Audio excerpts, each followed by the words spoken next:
Hey, this is Zach with the City on a Hill podcast. I'm the youth director at Grace Baptist Church in Coatesville, Indiana. I hope you will find this to be a blessing. I hope it uplifts you, and I hope it will help you to grow closer to our Savior. Enjoy the message. Hey, Pastor Wolf, if you could tell everybody a little bit about yourself, kind of what you do, where you live. Our topic for today that I sent over for you is looking at ministry in general, and I know you've had a fair amount of experience in ministry. And kind of we're going to talk today a little bit about kind of getting into ministry and all those things. So if you could kind of tell everybody a little bit about yourself, what you do, current position, things like that, and then we'll get into the ministry side a little bit. Sure. Well, I'm the associate pastor at Faith Baptist Church in Avon. Soon we're going to be in Danville. So we're in the middle of a building program and building a new facility that we're really excited about on 3860 East Main Street, Danville, Indiana. So we're really excited about that. I'm the associate pastor there. I've been on staff since 2009 and came on staff in the position of youth pastor.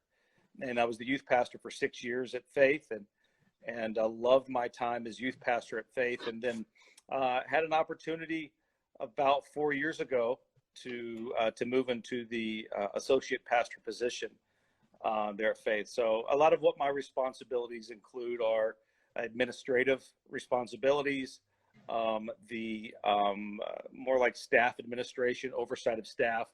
I also oversee all of the evangelistic ministries of the church, bus ministry, outreach ministries, those type of efforts, discipleship. I oversee the welcome team and the ushers and those things as well. So, a lot of different things. I really love it. So Pastor Monty is our senior pastor, and I try to fill in those areas that are maybe my strengths that he is not as strong in. And of course, he's an incredible senior pastor, incredible preacher. He's our teaching, preaching pastor, senior pastor. But so I serve the church in those capacities. And I know we when I was on staff there, because some of our background, and I kind of gave a little bit of introduction before you hopped on, but so you were my youth pastor, and we actually met. I guess we had met a long time ago, previously, before I was even in youth group. But I was kind of in youth group, and then after I had gotten out, graduated, I was doing something else, and then you had invited me to come be the intern, and then that was extended a little bit.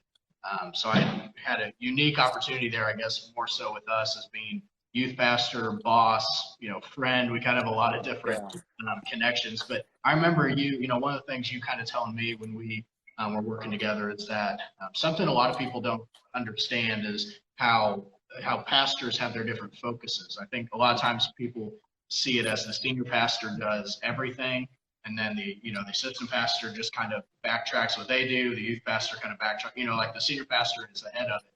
But I know especially at Faith, that was kind of a whole different deal and maybe this is different with other churches, but I know that Pastor Monty had a direct focus, and then you kind of had your direct focus as well.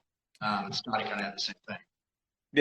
Yeah. So, Pastor Monty is an incredible leader in the sense that he recognizes his strengths and he plays to his strengths, and he focuses his time on his strengths. And of course, if you've heard Pastor Mark Monty preach, then or teach, that he's an incredible student of the Word. He's an incredible expositor. He's an incredible preacher. He's a great communicator from the pulpit, and and what he says, he's the defender of doctrine at Faith Baptist Church, and so that's his role. And as he said before, he doesn't need any more theologians on staff, though it's our role to obviously be biblically minded and to be doctrinally sound. But then, that's his focus is the teaching, preaching ministry of Faith. And then he delegates, as a good leader, he delegates to our strengths. So he hires to his weaknesses, and he hires those that have strengths in areas that he does it. Pastor Monty will tell you that he is not administratively gifted. He is a kind of a visionary, a big vision type leader, and in those areas of youth ministry, in those areas of music, in those areas of administration and scheduling and follow up and delegating. He graphic design in so many different areas. He delegates those out, and so we serve in those roles. So the neat thing about it, it's a great place to grow. And you were our intern for a year and a half, our longest standing intern. And you probably saw how Pastor Monty is generally speaking hands off, in that he lets the staff, he gives us a general focus as to what he would like for us to do. And some of the communication of that falls on my shoulders as well, as I give details out to the staff. And but then he steps back, and he oversees it in the sense that we'll give him updates or keep him in the loop of things, but he really allows us as a staff to focus and be creative in what we do, which is great. And then to be on Pastor Monty's staff, you've got to be a self-starter and a self-motivator, because he's not going to be there cracking the whip necessarily. Now, if he gets some negative feedback, or he gets frustration from the church, and he'll communicate that to us, but he allows us great freedom in the areas in which we serve. Yeah, that was a unique part about working under Pastor Monty, because I've never had a boss that focuses so much on allowing you to do what you want, but is still over that. Because I think there's a balance there. Some bosses are so off hands that they almost to the point where they don't care, and I don't think that was Pastor Monty at all. He cared just as much as everything else, but I think really what it comes down to is his hiring. He knows exactly who to hire, somebody that is able to handle that, but also somebody that is able to to do the job they need without being directed. Yeah, no doubt. I mean, in our hiring procedure, one of the things that we're really looking for in the candidate, in the interview part of it, in the following up with their references, is can they be turned loose, and are they a self-starter? Are they self-motivated? Do they need babysitting? And so that definitely from the very beginning of bringing someone on staff is very important. Sure. Because Pastor Monty is not going to be holding our hands through things, and but at the same time, like you said, he demands a high level of performance, and there's a high expectation on his part. Sure. But it won't be micromanaged. He's not a micromanager. Mm-hmm. Yeah. So and at some point you were interviewed and you were brought on. Could you kind of speak on because you were working in a secular field, and you had training in a secular field and all that, and at some point you had been hired and brought on as a staff member. Could you kind of talk a little bit about your call to ministry and kind of what led you to the position that you're at Faith? Sure. Yeah. So we came to Faith Baptist Church in 2005 as a lay family, and I had my training and experience in my career was in a completely unrelated field. I was in horticulture. For those of you that don't know, that's essentially like agriculture in the greenhouse setting. So it was. Hey, so what kind of plant is that behind you? Oh, let me see here. Oh, that is a fiddle leaf fig. You just made that up. Right? Fiddle leaf fig. And that is a plastic IKEA plant. And that's official name. This is a spider plant right here. So anyways, I was just really curious to test your knowledge there. Yeah.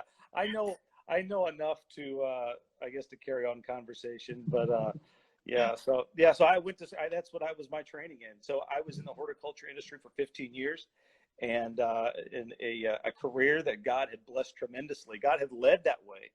And my wife is a chemist. She has a master's degree in chemistry from Purdue, and so we were following the path that the Lord had led. And we came to Faith Baptist Church in 2005 with we had moved to Avon. And so looking for a church to raise our family in. And we found, I had done some research and had listened to different churches, pastors preach, and probably had downloaded and listened to over a dozen of Pastor Monty's sermons before we ever stepped foot to Faith Baptist Church. Mm-hmm. And so we showed up at Faith in October, I believe, of 2005, and we were very active in the church that we left. It was a smaller church, but very active, involved, and we showed up at Faith. And it's kind of funny, but we showed up at Faith on a couple of Wednesday nights, and we were kind of flying under the radar. Mm-hmm. And I had done enough research to recognize that Faith didn't do the visitor card thing, the connection card thing on Wednesday nights. Yeah. So we knew that we could we do now. We don't let anybody fly under the radar now. We're a hard sell. But we came a couple of Wednesday nights, kind of under the radar, and we were, I guess we were probably around 30 years old, my wife and I. And so anyway, we had come for a couple of Wednesday nights, then we showed up on a Sunday night, and it was a Sunday night actually of a missions conference in 2005. And so we came to missions conference 2005 on a Sunday night. They handed out the visitor cards, and we were directed to drop them off in the offering plate.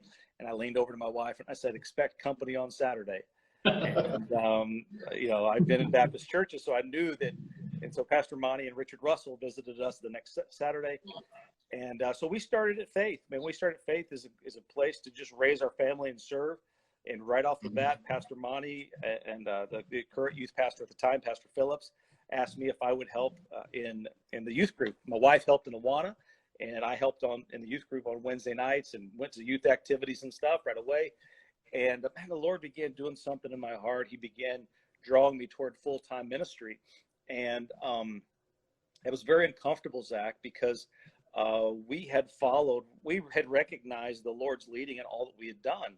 I had not ran from the Lord's calling in my teen years. I had not that I was a great teenager, but I had taken the steps as far as my career goes in what I believe the Lord would have me to do. And my wife did as well. And so, when you're called in ministry, when you're called to do something it's different than what you've already felt led to do, in some sense, you doubt, was I really led this other direction? And so I began to, kind of honestly rebel against that a little bit. And this was in 2006. And thinking, well, Lord, you don't call 30-year-olds to ministry in their 30s. I've got a home. We had purchased a home in Avon. We had, a wife and 2 kids, and Lord, this is quite honestly, this is irresponsible. But I recognize that in the scriptures, as Jesus called his disciples, they were called out of ministry. They were called as fishermen and doctors and tax collectors and such. So we recognized that was God's call, and it wouldn't go away. And so started taking classes at night at seminary classes at Indiana Baptist College, and did that for several years, and then still helping with the teens. And in 2009, Pastor Matt Phillips, who was the youth pastor, he left. He took a position as a senior pastor in Ohio. And so Pastor Monty asked me if I would just kind of fill in the gap until they found someone on an interim basis. And sure, preach, I'll do whatever. So just started running activities in September of 2009, running activities, doing Sunday school, doing Wednesday nights, leading teens and different things. And in December of 2009, Pastor Monty asked me to pray about coming on staff full time. And so without faith, it's impossible to please him. And up to that point, as far as career goes, not that we hadn't followed the Lord in faith, but there wasn't this, all of the decisions that we had made good sense, good economic sense, good financial sense. And so we, but recognized, okay, this is an open door, and prayed about it and came on staff. That was in December of 2010, came on staff full time in 2010. in my interview with preacher, and he had gotten to know me because I was a deacon there at Faith. As a matter of fact, at one period of time, for a couple of months, I was the interim youth pastor and a deacon, which probably has some church constitutional conflictions or something probably. But I was on staff on an interim basis and a deacon there at the end of 2009. But in the interview process, preacher knew me. We had gotten to know one another. And so he knew somewhat of my strengths, and he knew that I was a good people person, and that I was had been working with the teens, and probably more than anything, I think he recognized that I was active and already serving in a capacity as a layperson. So, and I believe this. I believe that God calls those who are busy. Not waiting for some big break or waiting for the right thing, but you're just busy and you're faithful and you're serving, not out of a sense of obligation, but just out of a sense of love for Christ and in the body of the church. And so, so that was kind of my journey.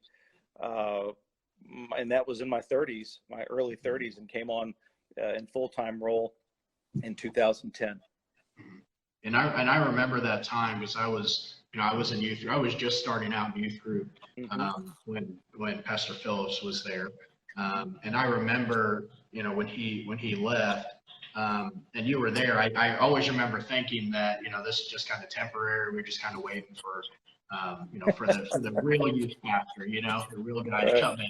And I remember when they said that it was kind of a progression, because I remember they're like, well, you're going to be here for a few months, and we're like, okay, we just got to wait. And then when it finally came out that you were, the full time, I remember it kind of being a surprise.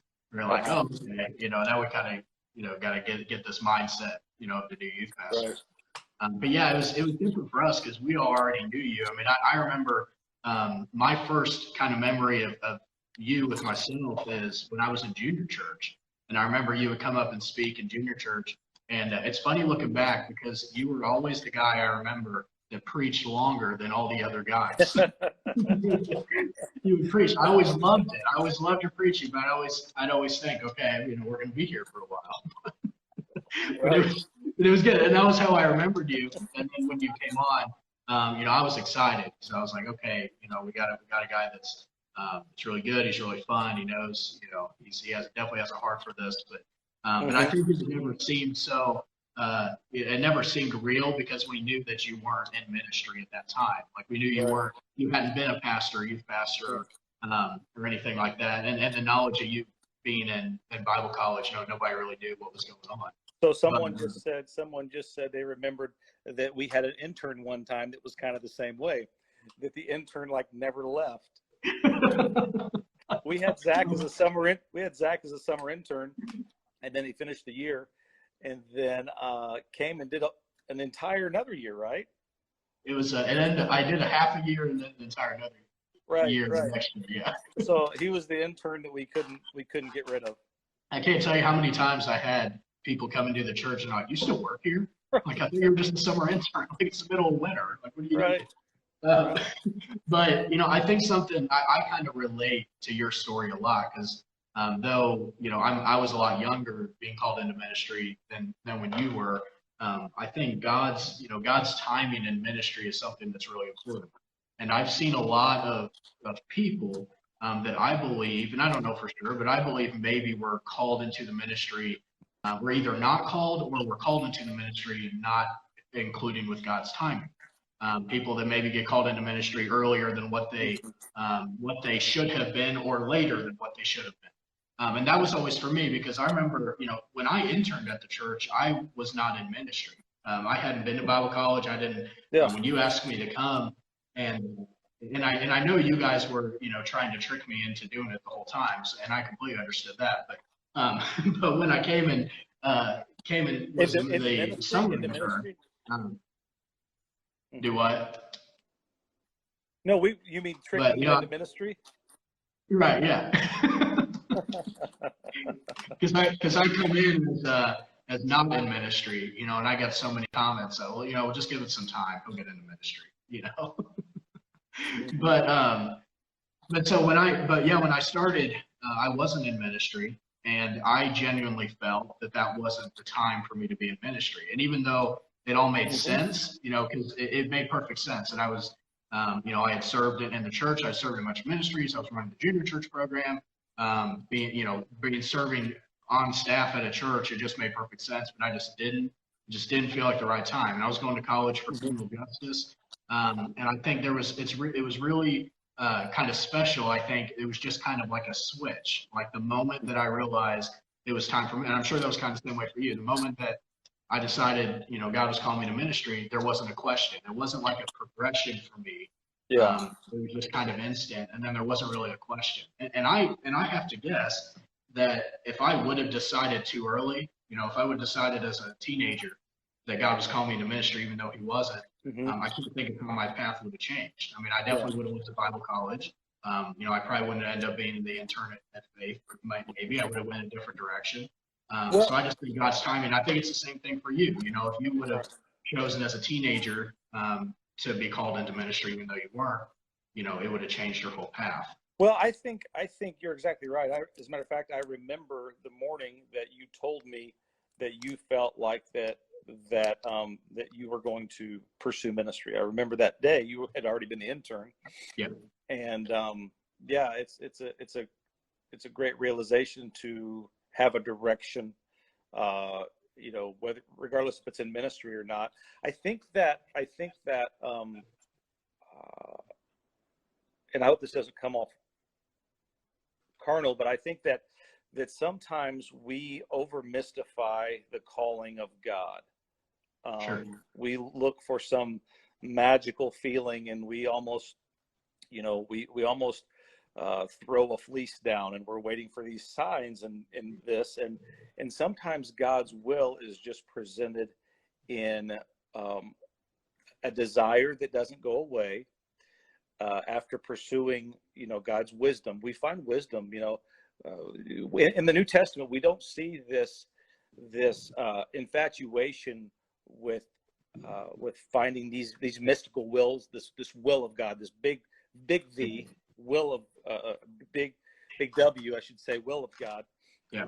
We don't see that. We see action, and so I believe that God's will is found in a desire that we have to do something, and giftings that we possess to do those things. Sure. If a person doesn't have a gifting that can be utilized in ministry, well, then we joke about pushing people toward ministry, but I think one of the hallmarks of my tenure as youth pastor was I never tried to push someone toward ministry that I felt like that God wasn't directing them. I wanted that to be a God-called thing. Quite honestly, there are a lot of people that are in ministry that God never called, and maybe they're not gifted toward that. But sure. And I think sometimes we throw out a fleece, or we want a vision, or we want this big thing. But sometimes God's will is just it's confirmed in our hearts, and then we need to make a move. We need to make a move on it. Yeah. But we put God's will in a box, don't we? We put His will. We want God to just speak to us. I grew up in church, and I grew up going to teen camp and to rallies and revivals and that. And I knew that there were kids, that were called or felt called to ministry in school, and I never was. Mm-hmm. I never was. And the same with you. I think that you and I probably, I'm sure I can speak for you, after knowing you, you were open to that idea. Yeah. Mm-hmm. And certainly I was open to that idea, sometimes more than others, but open to that idea, but over,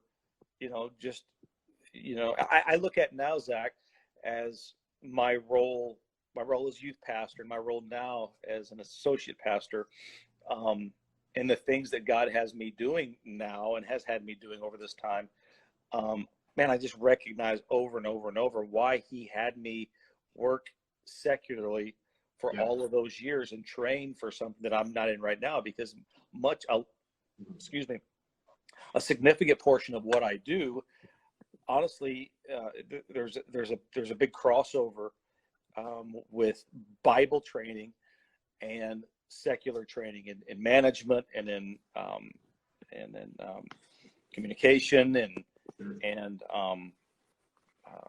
project leader type training, project management type training and stuff. I never learned in Bible college, but I learned it either in secular college or I learned it on the job in the secular world. So yeah, I think God's plan, it usually doesn't make sense until you're already through it. I find that many times while you're within the plan that he has, it just makes no sense whatsoever. But when you get to the end of it, looking back, it's like, well, that makes perfect sense. I would have done it the very same way. There's no other way it could have been done. Hey, if it all made sense, it wouldn't be faith. That's true. And there's a difference in faith and foolishness too. I mean, there's a point in time when it's just foolishness. But yeah, I mean, if everything made sense, if it all lined up, if there wasn't any doubt, the faith has with it the idea of faith has with it the presence of doubt. Yeah. And so we may doubt something, but we move forward in faith. Mm-hmm. I think about the story of the disciples when they had fished all night, but they caught nothing. And Jesus, in the morning, he said, cast your net. And Peter said, Lord, we have fished all night, but we caught nothing. So there was the doubt. But then he acted in faith. He said, nevertheless, at thy word will we let down our nets. And so, yeah, there will be doubt. There will be unanswered questions, but that's the nature of faith. And so then we need to react like Peter and say, nevertheless, at thy word, and then move forward. Yeah. And God is, I talk about demystifying God's will. God also, we need to keep the character of God in mind as we seek his will. God's not unjust, and God's not a mean God who is looking to trick us. And so God will lead us a certain way. And, if we take a step in faith, even if it's a misstep, I believe that God blesses that. And I believe that God will reward us for being. There we go. Are we there? It's that good old Liz-10 internet connection out there. No, I've got great connection, man. It's you. You're in Afghanistan or someplace. It may be me, actually. But no, we were talking about God's will. Yeah, we put God's will in a box, and when we do that, we're in trouble because we have in our minds. Certainly, we haven't limited the Almighty God, but in our minds, where we've and certainly in our minds, we've deafened our ear to unique ways that God can lead us. Yeah, for sure. I think that's a good point. How you mentioned about demystifying God, because I think that especially when it comes to God's will, that's kind of how people view it. They're like, well, I'll just sit back and wait for lightning to come out of the sky and show me that I'm supposed to be in ministry. And I think the way that I decided, or that kind of led me to make that decision, was actually by working at Faith, and I decided. I shouldn't say decided. I realized that I enjoyed what I was doing there. Mm-hmm. And I had worked many jobs. I wouldn't necessarily say I really enjoyed going in every day. Mm-hmm. So when that happened, that kind of put that frame of thought in my mind again. And I think that's kind of what God used to show me. I think God works through our situations. He works through who we are to push us to his will, instead of just a sign in the sky telling us where to go. Yeah. Well, and you had a gifting and skill set too that was recognized. We recognized that. No, for sure. And I think that's important for anybody that's getting into ministry, that they, realize that calling. But, hey, what's something that, when you got into ministry and you've had some time now that you've been in ministry, what is something that you would say, to anybody just feeling as they're being called, or maybe they've been called and they're starting to get into the field? What is something, you wish that you would have known when you started ministry? Maybe it's a management thing, maybe it's a spiritual thing. What's something you would say, man, if I could go back to myself and tell him that when he got into ministry, what would that be? I think something that I didn't realize then early on that I do now. And this is, I don't know if this is helpful at all, but there is a significant amount of burden bearing that pastors must do. You know, certainly I'm not complaining about it, but there is when I got into it, and I wasn't a kid, you know, I was in my 30s, and so but there's a weightiness to pastoring that that a good pastor feels. He feels the burden of those that he serves. Certainly he's responsible for his family, but he's responsible to bear the burdens of those whom he serves. So that was something early on that I don't know that I really was, not that I wasn't ready for, but it was certainly something that over a short period of time, I realized that, okay, wow, there's a weightiness here that, you know, because the prayer requests come to you, and then you're at the hospital, and you're at the funeral home, and you're at the side of someone's bed who's dying, or you're, you know, getting a call in the middle of the night, and you know, those things happen to me as a youth pastor and in my role now. But yeah, those things happen. Yeah. But yeah, so I would say that probably that I didn't realize the aspect of bearing the burden of everyone, you know. Yeah. Yeah. I think that I would say the same thing for myself, because I think especially in youth ministry, a lot of people kind of see it as just like this fun job that you just hang out with teenagers and, you know, run around and play games and everything all day. I remember the first time it kind of hit me, we had a situation where one of our teenagers had a problem, was in the hospital. I think it was like, I mean, it had to have been midnight. You know, and I got the text from our senior pastor saying to go down to visit him. And as I'm kind of driving down there, I'm thinking, you know, this is I wouldn't say not what I expected, but it doesn't really hit you until you're actually doing it.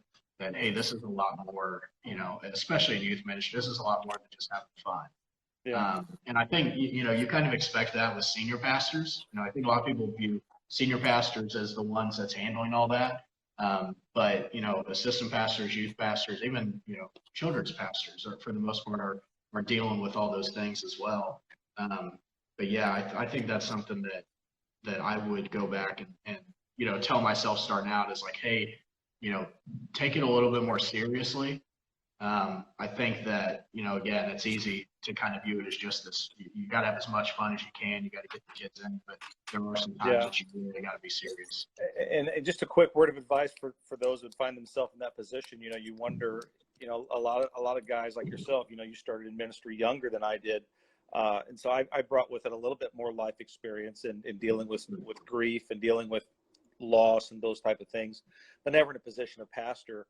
But I remember early on, after I came on staff, within just weeks, a longtime church or a pillar church member in our church lost a son very young or very early. I mean, he was an adult, but very early, untimely, and you know, going to the hospital right after, as they pronounced him dead, and with the family in grief, and with his family and all. You know, my word of advice is just being there. Yeah. Is really what's expected. You know, there's no magic words to make anything better. You know, part of what we do is we get, you know, part of our we make our living by speaking, but sometimes it's wise to just be quiet and hug, you know, an arm around somebody, saying a quick prayer. Sometimes just crying with them, but you know, that's part of the burden bearing of it.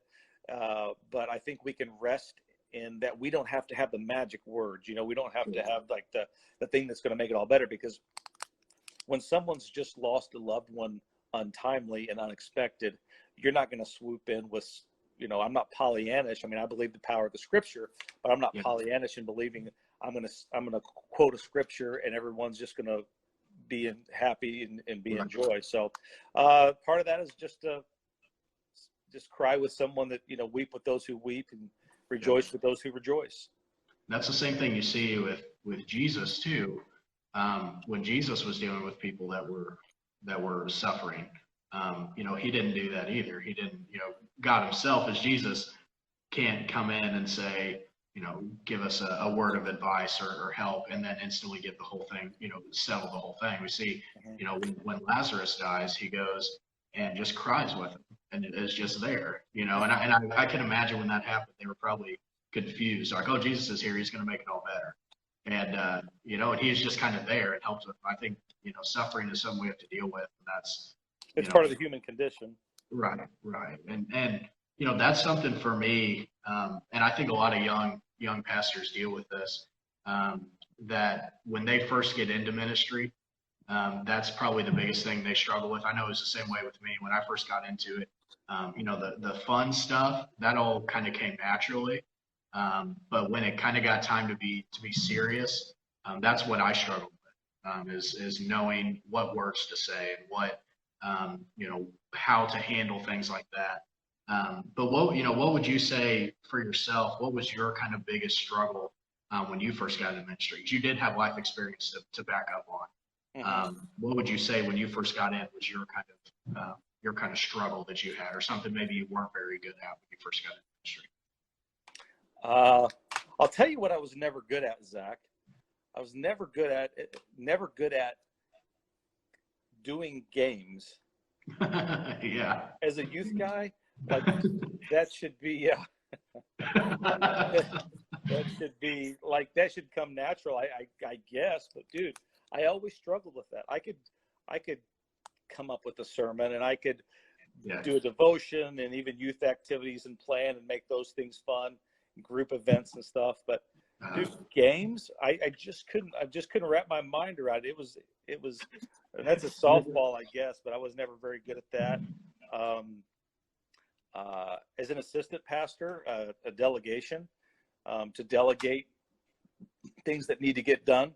And that doesn't mean that I'm so good at those things that I don't need delegation, but I could, when someone delegates wisely and then follows up and gives good direction to people, they can multiply their efforts tenfold. Yeah. But never, to this day, I still struggle with that. And it's probably just laziness on my part to give the training. Right. I remember so many Wednesday nights playing Ultimate Frisbee in youth I groups. loved it because I didn't have to plan anything. The kid, you guys wanted to play it every single Wednesday. It felt like.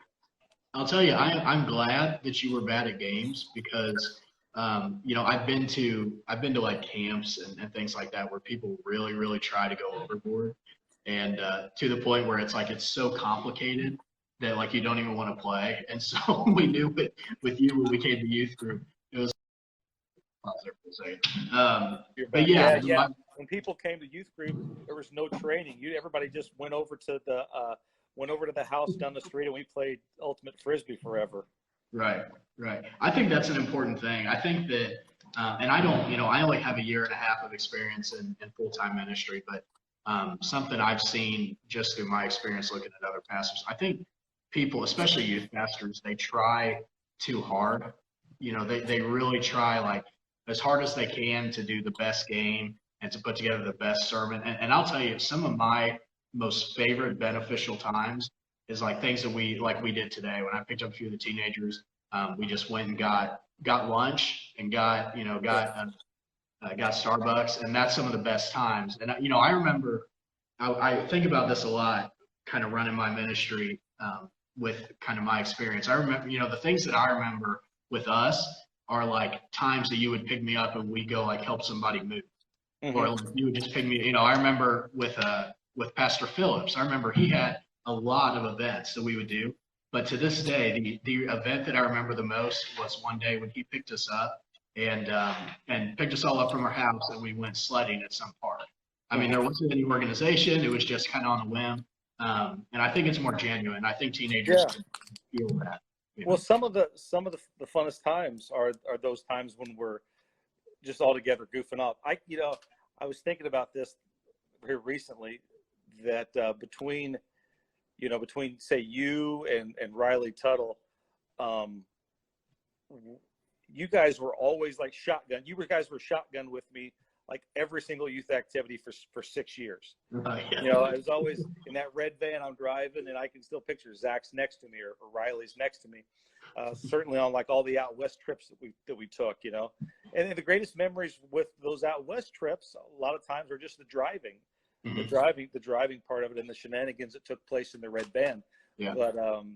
But yeah, just spending time, and those organic times together are also nice, because then there's nothing in the planning of them. There's no time spending after planning something.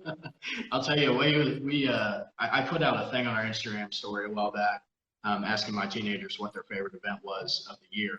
And man, I had these big elaborate events planned where we go travel, and I got all these things planned out. And with all of them, their favorite event was a Chicago trip that was last minute, because we were going to go to the Michigan beach and we had to change it because it was raining and cold. And so we go to Chicago, and we were just talking about this today, where we were going to park. There was some like Korean pop band or something there that was really weird. So we had to park. K-pop was your favorite genre, right? I thought it was. So we had to park way outside. It's because you're from Korea. Right. We had to park way outside of the city and walk. I mean, and it wasn't really anything new to me, because I was used to our death marches on our Chicago trips anyways. The death marches in the middle of the winter time. Right. But we walked, miles and miles, and we didn't really do anything. They didn't bring any money. We just kind of walked around, and they all say that was their favorite event. And it was pouring down rain the whole day, freezing cold. We were soaked wet, and that was their favorite event. And I think back to that when I'm planning my events for this year. I'm thinking, well, I just need to make the event as miserable as possible, and they'll love it more than anything else. Don't plan anything. Don't plan ahead for food. Run out of gas. Yeah. So, so some of the memories that get brought up the most from those of you that were in my youth group happened with those things that things didn't quite go right. Right. So I was telling someone the other day, like when I got the church vans towed at the Pacers game. So Alex is on here, so I'm sure she remembers it. But I took the kids to a Pacers game, and we parked right across Pennsylvania Street from the field house. There's something there now. Parking was there, and I had just been to a Pacers game a couple of weeks prior, and I had parked my own vehicle over there right in front of a sign that said tow away zone, do not park. And so parked right there in this place, and I had the red van and the white van. I had about 30 kids, and we all piled out of there. And I remember my wife, who was always the one looking out for us. Missy was always the one saying, Jason, don't do that. That's dangerous. Jason, you need to think through these things. And I'm just like, hey, let's just do it. So I'm parked there. We go in, Pacers game, and then afterwards we stayed late because I took part in that preachers and sneakers thing. Right. Yeah. And so it was probably 11 o'clock or midnight or something. And we're walking out of Bankers Life Fieldhouse, and I remember I gave Robbie the keys, and he was going to run ahead, like Robbie. And so Robbie's running over there, and he comes back. He said, Pastor, all the vans are gone. Like, no, they're not. And so anyway, both of the vans were towed. They had towed both of the vans, and it was about midnight, probably on a Saturday night, church the next day. Right. And so it was cold. They let you guys come back in there in this Bankers Life and just sit all over the concourse. And Missy and I took a cab down to I guess Delaware and South, or no, it was at Wheeler's. Picked it up. So that was the funnest memories happen on those those activities that didn't go to plan. I guess. I remember the hope in Robbie's eyes just die as he's running to jump in the van. Right, to be the first in the van. Right. Another event I was thinking of, you're mentioning that. It's funny because out of my however many years I was in youth group, there's so many things I don't even remember, but there are, some events that stick out. I remember on one of our out west trips the year that we were in Colorado, and we had to hike up that mountain, and we were supposed to be able to drive up the mountain. And I remember having to stop the van and turn around and park and all that. and it was just awful. I mean, it was the worst hike I'd ever been in my life. And I'm already out of shape, so it was already bad for me. But I remember getting like a quarter of the way up, and the rest of the guys, they were sprinting to the very top. But I remember, sitting there at the end, coming all the way back down and finding, that event, out of all the things that we did on all the youth events and the trips and all that, I remember like all the details of that, like specifically like the people I was walking with and the conversations. I think just because it was so different and it wasn't planned and it wasn't, all put together. And I think that's important with youth ministry to be genuine. You don't have. Well, I think in any ministry. So we're in the people business. I mean, obviously we're serving the Lord, but all we do is, the focus needs not to be our own agenda, but the focus as we're serving people is on the people. And so there has to be a certain amount of flexibility and being able to kind of move, go with the punches, and quite honestly realize when like a certain activity or a plan or a game time isn't going well, and just scrapping it. And be like, nah, this is what I've planned stinks, so let's do something else. Right. Being okay with your mess ups and just rolling with it. Right. Well, laughing at yourself. I mean, I have so many just bonehead moments, that I'm the biggest goofball, so I laugh at myself all the time. Well, let me kind of shift gears a little bit. I want to kind of touch on this question and see kind of what your opinion on it.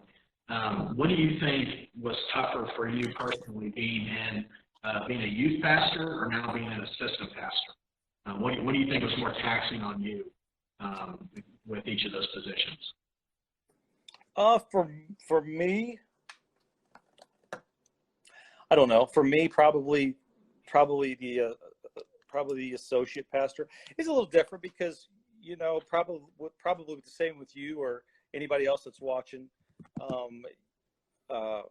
We wear so many hats so that what we're doing is pretty diversified. So, as youth pastor, I just wasn't just a youth pastor. I mean, I was still like the bus director and other things. And what I do now, I have administrative roles, but I also have evangelistic roles and this and that. So, the most difficult for me is the thing that I have to work the most with happens to be administrative type things. I should say this: it takes me longer to do something in the administrative way than it does preparing a sermon or something for the buses or whatever. So so I would say I don't know if one of those sticks out as being more difficult than the other, because there's so many facets of what I was doing in both roles. So I think the mentioning wearing so many hats, that's something that I think very few people have the luxury of being able to wear one or two hats in their ministry. I like your hat, by the way, Zach. Thanks. That's a Sergeant Colorado. I think I actually got that on that trip we were just talking about. Well, we were that's when we had the Jeeps. You're right. Yeah, no, I think that, that's some of the luxury that few people have, is being able to only focus on a few things, because most youth pastors, they're over the kids stuff, they're over the teenagers, they're over the media, all that. And, I think Pastor Monty is somebody that sort of has that luxury, that when I would say I had a skewed point of view, but I remember being at Faith, you guys were a little bit more focused in what you did. So I remember thinking, when I get on ministry, I'll be the manager guy, or I'll be the media guy, or I'll be the preaching guy. And it turned out that I was all those things. I had to pick up all those. Well, and the majority of churches are, aren't big churches. And so, even a church, a tweener church that like Faith, we all wear different hats. And I always cherish that. So as a youth pastor, if anybody's getting into youth ministry, I'm sure I gave this advice to you, was it's so important, particularly those that are involved with youth ministry, for you to make sure that you connect well with adults and that you don't lose touch with adults, and not just parents of kids, but if a person is only excel at being a youth pastor, at some point their time as youth pastor is going to be over, and they need to have developed skills with the rest of the congregation. So Right. Yeah. So that's important, I think. Yeah, and that was something I think for you was good, because I remember when you came into, I remember it still today. I don't know why I remember this so specifically, but I remember when you were moving from being the youth pastor into the assistant pastor, and I think it was my last year. But I remember us being in front of the detached garage. I think it was like me and Isaac, and I think it was like Riley and Robbie maybe, and we were standing out there, and I remember you coming out and telling us, that you were gonna that Lopez was leaving and that you were going to move up to assistant pastor and all that. And when I was going to be out of the youth group anyways, but I remember that transition for you, wasn't really that big of a deal. And I think that's because of what you were saying. You had already, you already had the relationships with the parents. You had kind of worked on a lot of those things already. So when you hit assistant pastor, it was kind of you can't be a one-trick pony. Mm-hmm. Yeah. You got to make yourself valuable all the way around. Yeah. Well, hey, let me end off with this, and then I liked Isaac's recommendation there of taking some questions. I'll post that up there for anybody that wants to give some questions. Let us know. We'll hit it. But I sent this question over to you. If you could tell, with you being a youth pastor, you being a assistant pastor, if you could tell one thing to every teenager on earth, what would that be? Whether spiritual, if you could preach a message to every teenager on earth and they listened, what would that message be? If they listen. They have to listen. That's the key. Just do something. Just do something. I feel like that at, maybe particularly with church kids, that we focus so much on searching for this elusive will of God, that we do over mystify it and over spiritualize it in a sense. And we use this waiting on God's will or searching for God's will and not having peace about God's will as an excuse for laziness or fear. Mm-hmm. And really we're just fearful of moving forward, or we're lazy. But I think that perceiving the will of God is that comes not in a moment. I believe that comes in an elongated period of time where someone garners wisdom from the scriptures and wisdom to discern the will of God. The scripture is spiritually discerned.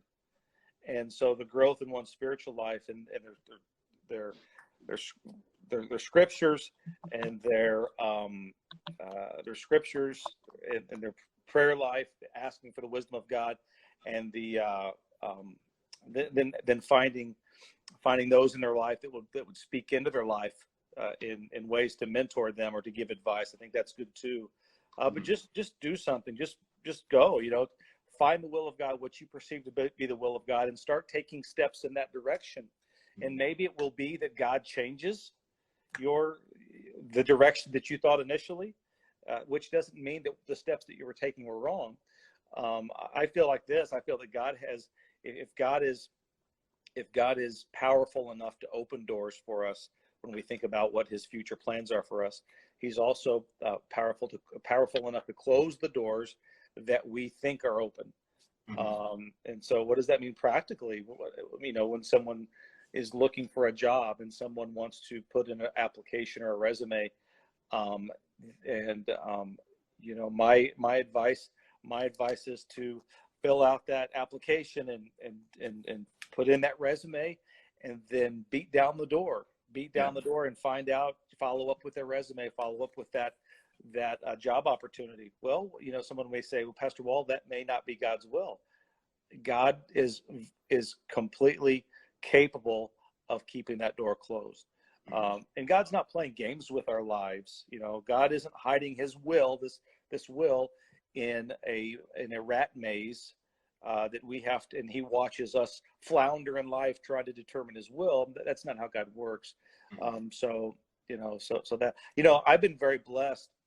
I've been very blessed to have some people in my life that spoke in my life that helped me, that helped influence me, and that were mentors in my life, and they helped me really with common sense in finding God's will. So I never felt like that it was this big giant mystery. I mean, I felt like that God, and maybe it's because of my density, that God made it clear to me as to what his will would be. Not that I didn't have some trepidation and reservations about doing certain things, but certainly I had people in my life that helped me as I discerned from the scripture, and I had people, that I was able to bounce ideas off of.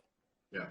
Yeah. I think that, Isaac mentioned it in the comments, that book, Just Do Something, Kevin DeYoung.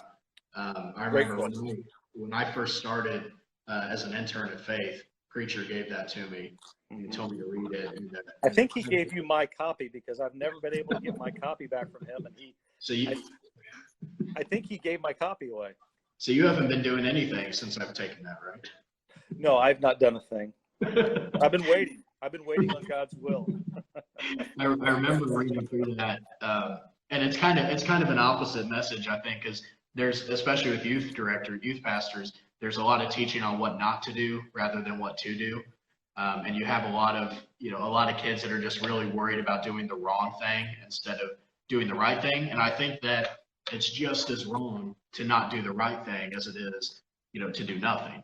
Kids that, God's calling you to go work some secular job, but you don't do it because you think, maybe God has something else planned for me, or, I don't want to mess it up. I don't want to do the wrong thing. And that's just as much of a sin to not do what God's calling you to do. Because God calls us to do secular things. And a lot of times we don't take those things as seriously. I was talking about this in our last Real Talk episode, with Josh John, a pastor in New Jersey. We were talking about social media, and how, social media is something that God may call somebody to a ministry in social media, but it's not seen as serious because it's not thought of as directly correlated with ministry. And I think God may call somebody to do something that's not secular, and that turns into something that is secular, and that turns into something that's not secular. Sure. Use that to become something that is for his glory. And you're definitely right. It's, just taking the action in the first place, because God's not going to come and wake you up in the morning and push you out the door and show you what to do. I mean, you have to take the route, and he will direct it while you're walking. Right. That wouldn't be faith. Right. Mm-hmm. It would be just following a directive, and God's will includes faith. Mm-hmm. So yeah, you're absolutely right. For sure. Well, hey, I'm going to give a few minutes here if anybody has any questions, and we'll kind of wrap it up. But I'm going to give you had some questions here that you wrote down for me that I had answers for. We'll go for it. Asked. Yeah, I'm a little bit over on our time, but if you got some things that you've prepared, I know, I think one thing that I was going to ask you about, which this was one that I kind of wanted to hit, the 3 people that have been most influential in your life. And maybe that's just secular or non-secular, but what are some 3 people that you would call, your most influential? So that's an easy one. Number 1, my dad. Mm-hmm. My dad is the most influential person in my life. I've watched my dad over the years, in every aspect. My dad is a lay person, never been in ministry, deacon for a while, but just, the faithfulness of my dad, the integrity that he possesses. I've seen it my entire life, the way that he deals, his faithfulness in family, his faithfulness as a father, his faithfulness to his church, the love that he has for the Lord, and then his integrity. He's just a man of integrity. I've seen it in every aspect. In his dealings with anyone, my dad is always ethical and above board. So my dad, number 1. Secondly, a guy by the name Paul Schlegel, who was who was my boss in the greenhouse work. He owned Schlegel Greenhouse on the south side of Indianapolis, and I worked for Paul as one of his greenhouse managers before I came to faith. And the thing with Paul, I saw he mentored me in a way as I watched how he would personally invest in people. It was unbelievable how he would just invest. He would invest in me, invest in my family. When we were there, Ethan was born. Paul came to the hospital when Ethan was born. When Grant was born, after I had left and came to faith, Paul came to the hospital. When I was also there, Emma was in the hospital. She had an issue where she had to have emergency surgery, and he was at the hospital then. And just over and over, just Paul invested. And so I saw the importance from Paul, just investing in people, just a personal investment in people, and investing in them emotionally and physically, and investing in them just with effort, spending time with, asking questions, asking how they're doing, and listening for the answer. I think generally speaking, people are terrible listeners. People can develop the skill of speaking, but listening is the last skill people develop, it seems. But Paul was a great listener. So my dad, Paul Schlegel, and Mark Monty. A preacher is probably the most gracious person that I've ever met. There have been 100 times that I felt like that he should maybe write someone off, or that he should retaliate against someone that had been antagonistic toward him or rude toward him or whatever. Never does preacher do that. Preacher is gracious. So yeah, my dad, certainly, Paul Schlegel, and preacher, Pastor Mark Monty. Those are the three, those are the most influential people in my life. Yeah. Very blessed to have been influenced by those guys. Yeah. And I think that's, you can usually tell a kind of person by who their influences are. And I think that, people that oftentimes, I think especially with teenagers, we a lot of times don't take into consideration too seriously who those influences are. With our teenagers, I think, if you look back and you ask them, who are your three or your most influential people that you know, those maybe aren't the greatest influences. And when you look at your life, looking back at who's influenced you, it's so important to set that up, because those influences, and I know your influences are good, but there's a lot of people that maybe have three influences that have affected them in a negative way. Well, my influences, I meant, my dad, Paul Schlegel, and Pastor Monty are my three influences. And probably coming in a close four is Tupac. He's made you who you are today. I really can. I am who I am today because of Tupac Shakur, Zach. I think it shows. It shows. Most of our teenagers, I'll kind of, figure out who they are spending the most time with, who is influencing them the most. And maybe it's a good thing, maybe it's not, but it's definitely important to have that good backup there. Well, hey, it's unfortunate, Zach, that people are influenced so much by people, like here's the folly of looking to entertainers and athletes as influences. Like, first of all, you don't know the real them. You just know the persona them, or the performer them. Yeah. And as we speak about actors and actresses, why would someone that pretends to be someone for a living be a role model? That's a good point. I mean, their whole, what they get paid to do is pretend. So, hey, let me end out with this question. I think this is the last one that we had here, and then we'll take any questions that may be on there. But I know Elena probably has a question. I can see. I bet Elena has a question. Hey, why do you believe so many people fall out of ministry? There's I know a lot of friends, a lot of pastors. I know people that were even in youth group when I was in youth group. And you preached an incredible message recently about people that have maybe fallen away from church. But specifically in ministry, what do you think is some of the reasons, or the reason why people many times get into ministry, seem very promising, and then just kind of fall out of it. Okay, well, one, I think probably is the majority of issues, finances. I think financial reasons. That's not a spiritual answer, but I think financial reasons could be, not having your finances before being in ministry. I think it could be a significant issue. So, typically there's a lessened financial income that you would have in ministry. So that's one. I think that not having people around you with which you can be transparent might be another one. I mentioned that there certainly is. There's the aspect of bearing one another's, or bearing the burdens of those whom we serve. But we have to have, as those in ministry, we've got to have the ability to be transparent with people. Sure. So obviously, I didn't come from ministry. I grew up in church, but I was not in ministry until I was in my 30s. And so it was much different for me. And so my first ministry position came in 2009 at Faith Baptist Church. And I couldn't have come on a better staff anywhere ever. Yeah. Because I could be absolutely transparent with Pastor Monty and the rest of the staff.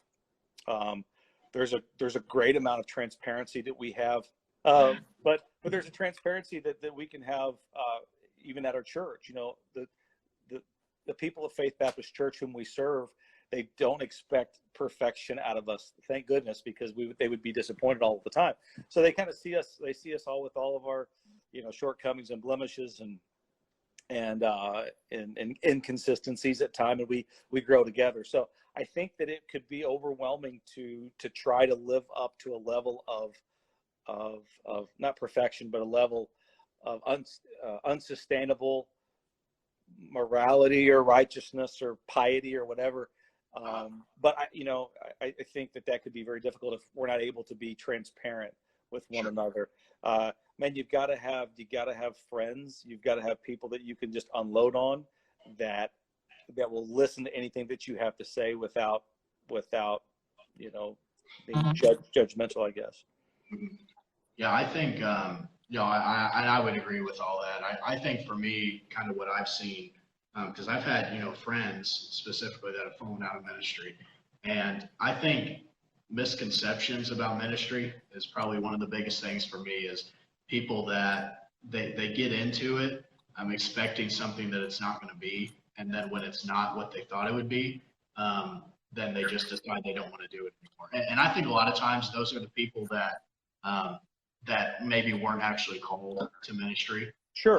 Think that they were, because I think that's the biggest thing. Somebody that's genuinely called, and not to say those people can't fall out of it, but people that are genuinely called, mostly, I don't see them. They still struggle, but I don't see those struggles turning into a fact of, well, I'm just going to stop the whole thing. Yeah. I want to give you a little bit of a different direction with this thought too, though. God also changes people's calling. So I don't believe that everyone that transitions into ministry or is in ministry and transitions out is necessarily a falling away, or that they have they've been frustrated and they give up or anything like that. I think that God makes that transition just like he does into ministry. I think what's hard is when we try to because we want clarity, right? We want to be able to put things in boxes. We want to be able to make sense of unfortunately at times, of other people's lives. And so, man, one of the biggest frustrations that I've ever had, and I continue to have as a former youth pastor, is when people talk about those that have been in the youth group, and they say, "Man, what happened to them? They're away from God," or "Man, it's too bad that they walked away," or they're always wanting to write the book on people. But what I found is that, man, let's not write a book on people. Because the story is still unfolding. So someone certainly maybe they're in the youth group and they're faithful, and a lot of times because they have to, because of their parents' rules, but then they get out of church, and then maybe they are less faithful to the Lord, or maybe they go astray, or maybe they get involved with something that's sinful or not good. But man, let's be careful not to classify and write that book on people, because man, their life is not over. I mean, they've got years and years to live, and you never know the end of the story about what we want to do, and a lot of it's self-righteousness, that we want to say, I turned out good, or my kids turned out good, and this person's kids didn't. Well, that's dangerous to be in. So, and that happens in ministry sometimes. So someone transitions out of ministry. Maybe that was completely of God. Maybe God had them in ministry for a particular reason, and then they transition out of ministry for something. Sure. Yeah, I think and this isn't a completely accurate example, but I think the story of Moses, speaking more to your fact of God's timing, I guess, with ministry. You look at somebody like Moses, who starts out, when we're reading his story, he starts out as somebody that looks like he may be used by God. It doesn't. And then when he gets into sin, and sin specifically, but gets into the problems that he is out of it, and out of what we call ministry, out of serving God for years. And then it's not till much later in his life that God comes and says, okay, now I'm ready to use you. And I think that, that's a huge part, because God does have different time periods for how he's going to use us and plan. And too often we think that because our thoughts for how ministry should work in our lives doesn't compare with God's, that it's maybe not the best option. But again, like we talked about at the beginning, when you look back at it, and at our life and how God planned it, it makes perfect sense. And with myself and with you, that's the same kind of story. Is God wasn't ready for us at a specific time, and it wasn't really anybody's fault. It wasn't like we were called to it and we didn't obey. We just wasn't ready for us, and at the time he was ready for us, he called us, and that was the best time for us to be called. And I think that's a huge thing for those getting into ministry, especially those that maybe pushed, I guess, into doing ministry, or feel that they should because it's the right thing to do. Is just to wait, just wait for God to call you, not to stop acting, not to stop serving, but I think a big part of what we do in ministry is not any different than what every Christian should do. The difference is we get paid to do it, right? But so maybe it's because we're not good at anything else. We part of what we do as a Christian is that we are just there for people. Talked about it earlier about in ministry. I was at this very difficult scenario where someone young died, and I was in the hospital, and I didn't know what to say, didn't know what to do, thought that I needed some magic words or something like that. But what it was just being there. So I had there again, God put people in my life when I was away from the Lord that were just there. They were just there. And not family members. They were people that God had crossed my paths with as a young person, that when I was actively rebelling against God, they didn't judge me, for lack of a better term. They didn't passively aggressively disagree with my lifestyle, but they were just there. They were just there. I knew that I always had complete acceptance with them.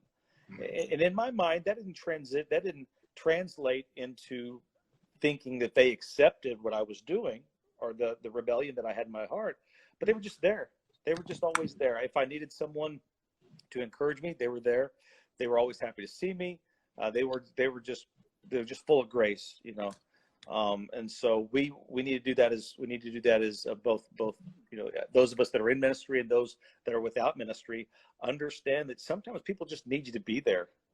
Just be there. They probably don't even need your advice, or they're not ready to listen to your advice. Wait for them to ask. And so they just might need you there just to unload on. So that's a lesson that I've learned over and over again. I remember you telling me about and I don't remember the specifics, but I remember you telling me specifically about a man that was in your life that at that time where maybe you were, you weren't right with God the way you should be. He was always there for you. And I remember you said something kind of Elton John was his name. Elton John. No, I'm just kidding. I remember something that kind of stuck out to me. You said that whenever he was with you, he didn't even mention the stuff that you were going through. Like he didn't, when he would come up, it wasn't, hey, Jason, you need to get your life together. You need to stop doing this. He was just, and that meant more to you than if he would have told you what to do. And I've recently seen him. I saw him at our kids were playing in a basketball league, and his grandkids are in the basketball league. He was a Sunday school teacher of mine, and his name is Ron Knapp. And every time I see Ron, I just, I get emotional when I see him because he meant so much to me. He was just, I told him, I introduced him to my kids. My kids hadn't met him, and I introduced him to my kids. And, Ron was just always there for me. Ron was never, he was just accepting. And that's what makes it easy. That removes some obstacles that people have in their mind about returning to the faith or returning to church or returning. Sure. Is when that there are people there, they just love you. They just care for you, that they're not waiting at the door to roll their eyes or to wag their head, but they're there to hug you. They're there to say, hey, what's up? How you doing? Type thing. Mm-hmm. So yeah, exactly. Isaac knows Ron.